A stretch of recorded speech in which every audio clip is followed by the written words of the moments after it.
Здравейте, казвам се Евдокия Кръстева и съм кънтри менеджер на FMC Agro за България. Тази година имаме удоволствието за втора поредна година да участваме на това мероприятие Деня на полето, организирано от Добруджанския съюз на зърнопроизводителите. Сякаш се превръща в една прекрасна традиция. И се радваме, че тук, въпреки горещото време, се събират, както виждате, доста хора, обединени така от общи интереси. Ние като компания на това събиране бихме искали да представим това, което имаме за есенната кампания тази година. Нашите продукти почвени при пшеница и при рапица.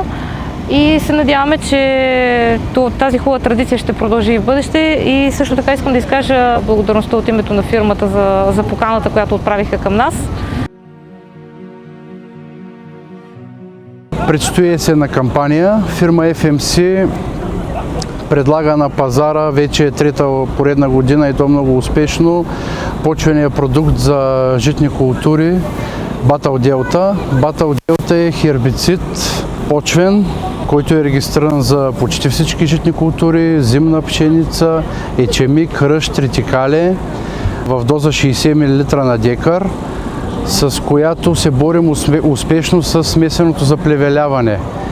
Прекрасно се справяме с ефемерните плевели. Имам предвид видове великденче, червена мъртва коприва, лайки, теменушки. Продукта контролира много успешно и самосевки рапица. Много добре се справя с житните плевели, дифовес, видове райграс, овсига и власатка. За добър контрол ние от FMC препоръчваме продукта да се прилага почвено след сеитба преди поникване на културата и плевелите. Така ефекта е най-добър.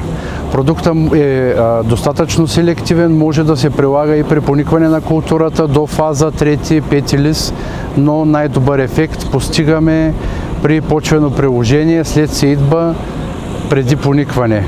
Дозата е 60 мл на декар.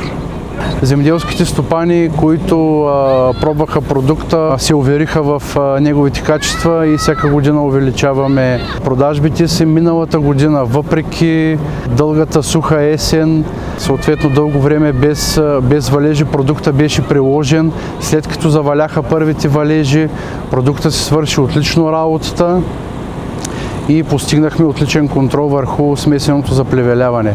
Battle Delta е идеален за силно заплевелени площи, пшеница и ечемик, които се засяват след рапица, тъй като знаем, че рапицата като предшественик е добър, но оставя полето мръсно от плевели.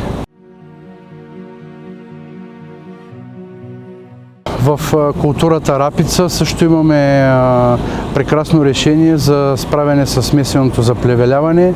Почвения продукт Неро. Той се прилага след сеитба преди поникване на културата в доза 300 мл на декар. Продуктът е доказал своите качества. Като характерна особеност за него е, че дори да се засуши времето и да нямаме валежи, след първия валеж той се реактивира и започва да действа, като контролира както едногодишни житни, така и широколистни плевели, за да се справи добре с трудните плевели за контрол, съответно му е необходима и повече влага.